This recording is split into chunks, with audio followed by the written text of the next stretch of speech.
What's up, guys? I hope you're all doing well. Welcome back to my channel.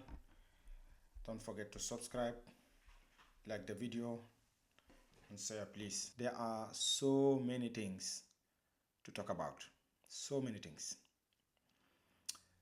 Where do we start? Where do we start? Let's talk about yesterday's game very quickly before I proceed to the other nonsense, because that is what I call it. I call it nonsense because for me it's nonsense. Okay. Anyway, we'll come back to that. First of all, let's talk about the yesterday's game, the Manchester Derby yesterday. We were terrible, terrible. That performance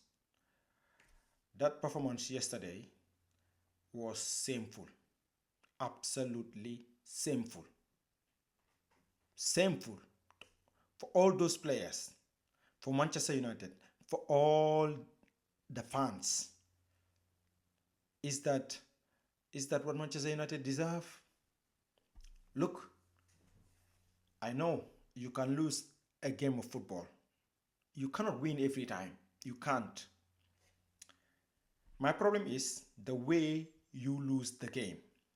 The way you lose the game. I mean, if you don't show any fight, to that back there, you don't deserve to be in the club.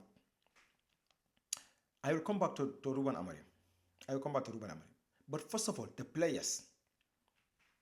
Those 11 players who were playing yesterday, shame on them. Shame on them. Starting from the captain himself, Bruno Fernandes. Shame on you guys. Shame on you. I was ashamed, and I'm just a fan. Sitting here at home, watching Manchester United play, and I feel embarrassed. I do. I feel embarrassed. Because for a big club like Manchester United, at least show some fight. Show some fight. Don't go there and lay down. For me it was so easy. So easy for Man City. So easy. Haaland was loving life. Phil Foden was enjoying, I mean, like, what is wrong with our players? What is wrong with our players? Why can't our players show some fight? We start the game in the first 20 minutes, as we always do. We always do this, eh? First 10, 15, 20 minutes. The game is 90 minutes. It's 90 minutes. It's not 5, 10, 20, 25 minutes. No. You play 90 minutes of football. You know what I mean? So if you want to show up for just 20 minutes or 30 minutes, forget it. Forget it, mate. You're not gonna win anything. You're not gonna win anything if you have to be competitive throughout the 90 minutes. Not only 20 minutes here, 15 there, no. That is not gonna help you. That is not gonna take you anywhere. And we used to do it. We do it all the time. As soon as the game kick off, the fans are behind. Everybody is up for it. And then after 20 minutes, 20, 30 maximum, then things will start dropping down, dropping. It is so crazy. And you cannot blame all that on the manager. This is why I start talking about the players first. Bruno Fernandes in midfield, it is not working.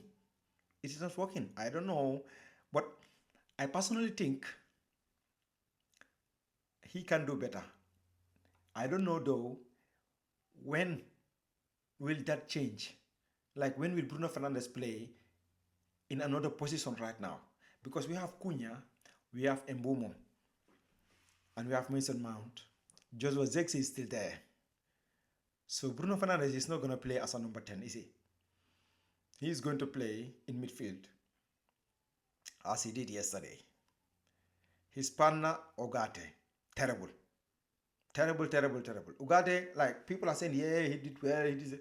Look, it's not only about running and, you know, as a midfielder, you need to be good. You need to be good on the ball, and Ugarte is not. Ugarte is not good on the ball. That is the problem. This is why PSG sold him, and they go and brought Jao Neves. Wow. Just compare those two. I will leave it at that. Compare those two and let me know what you think. Write it in the comment. Jao Pedro or Manuel Ugarte. I mean, even comparing those two, for me, is an insult. It is an insult. It's like night and day. So, yeah. Ugarte is not good enough. Manu need to start games. I think yesterday, Casemiro should have started. He didn't. Ugarte did. And, yeah, we all saw what happened. Defensively, Luke Shaw. I mean, Roy Keane was very, very angry with Luke Shaw. He said Luke Shaw is here. Luke Shaw has been here. He's been here for 11 years. And he's been getting away with it. And I agree with it. I mean, the guy, he speaks very well. Very, very well. But that is not enough. Look, things happens on the field. Things happen on the pitch, not off the pitch. So, talking does not solve anything, does it? You need to go on the pitch and show up. That's all what we ask for. I don't care who speaks well and who didn't speak well. I don't even care if you don't speak at all. What I want to know, what I'm care about, all I'm care about is go to the pitch and show us why you wear the Manchester United jersey. And look, so yesterday was terrible. I mean, look at the third goal. Him and Maguire, I don't know what was going on there. They just give all the 3 goals were like a gift for Manchester City. And the third one was even worse. Anyway, the keeper is not good enough. Bandia is terrible. I mean, I like Leniero. I like Delete. Luke Shaw is not consistent. And he will get injured. He will get injured sooner or later. He will get injured. And he's not good enough. If Lisandro Martinez come back, if Lesha come back, he should be starting instead of Luke Shaw. I saw his interview with Sky Sport this weekend. He was saying, Luke Shaw himself saying, I know I prefer playing as a left back / left wing back rather than playing in defense. And from what I've seen yesterday, he should never play in defense again. Because he was terrible, wasn't he? He was terrible. Anyway, moving on. Our attackers. Was Ahmad Jallo even playing yesterday? He was playing at number 10. You cannot even, he was nowhere to be seen. Nowhere to be seen. Mbumo missing chances. I know that chance that Donnarumma make a fantastic save, okay? I will give him that. Apart from that, the chance that he missed,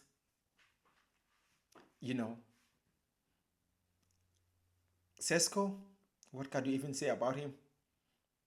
We are not creating enough chances for him anyway, so you cannot judge the guy right now. He just came in, so I will give him time. I mean, we need to give him time. We need to be patient with him. The Premier League is very difficult anyway. So I see people trying to compare Sesko with Gyökeres. I'm like, no, man. Gyökeres he's playing in a team that is that is built. That team is already built. Arsenal has a Arsenal have a very very good team. I hate to say this, but they have a much better team than us. We are building. Arsenal have their manager has been there. I think Ateta has been there for how many years right now? Ateta has been there for so long. So their team their team is ready. I think Arsenal is ready, and I will not be surprised even if they win the Premier League or the Champions League, or they can have a good season. They can have a good season. Yes, so you cannot compare a striker who is going to a team that is ready to challenge. You know, we cannot compare. What I want to say is we cannot compare Sesko to Gyökeres, because Gyökeres is playing in a team that is ready, and Benjamin Sesko is not. So that's what I think about that. Anyway, now I want to talk about Ruben Amorim. Look, I like Ruben Amorim. I think he's a good manager. That's what I think. I saw few times when he was in Portugal, at Sporting Lisbon, and I saw his team, and we all saw his team, the way they were playing, and for me, the guy is not a good manager. He's not a bad manager. I would just want to say he's not a bad manager. So why is he struggling? Why is he struggling? We all knew this was going to be very hard for him anyway. I feel sorry for him. I disagree though when he said yesterday. I disagreed when he said yesterday. He's suffering more than the fans. I disagree with that. I understand what he was trying to say, but I disagree with the way he said it. Okay, will he be sacked? I don't know. I don't know. I don't want him to be sacked. I don't want him to be sacked. But these players have sacked so many managers. Who can escape this? Who can escape these players? Who? Which manager will survive under this managing these players? Which manager? Which manager in this world right now? If you sacked him, I hope we don't. Who will replace him? Who do you think will come in and do better than what Ruben Amorim is doing right now? Because people are talking about the formation. I don't want to talk about the formation right now, because I saw Ten Hag, I saw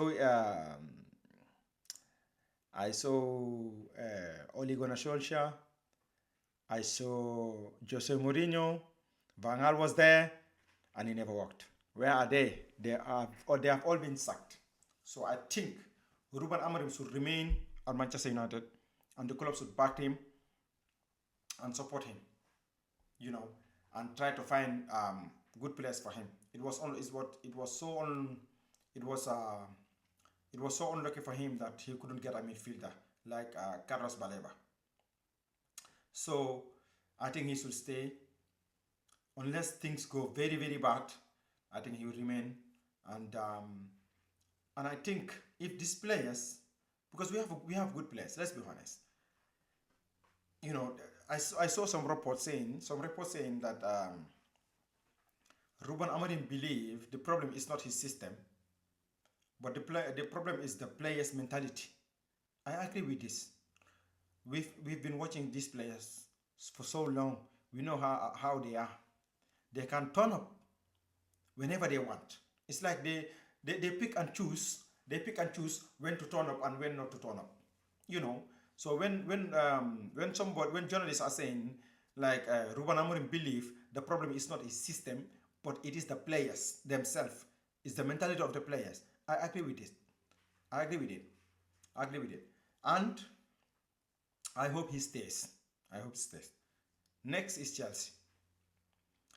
We play against Chelsea on Saturday at Old Trafford. I think we'll win. I think I think these players will come out and play like very differently compared to Sunday.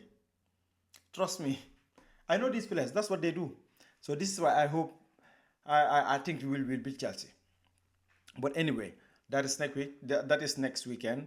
This weekend, I will do a preview about that game, and I will try to to predict the game and give you what I think will be the lineup.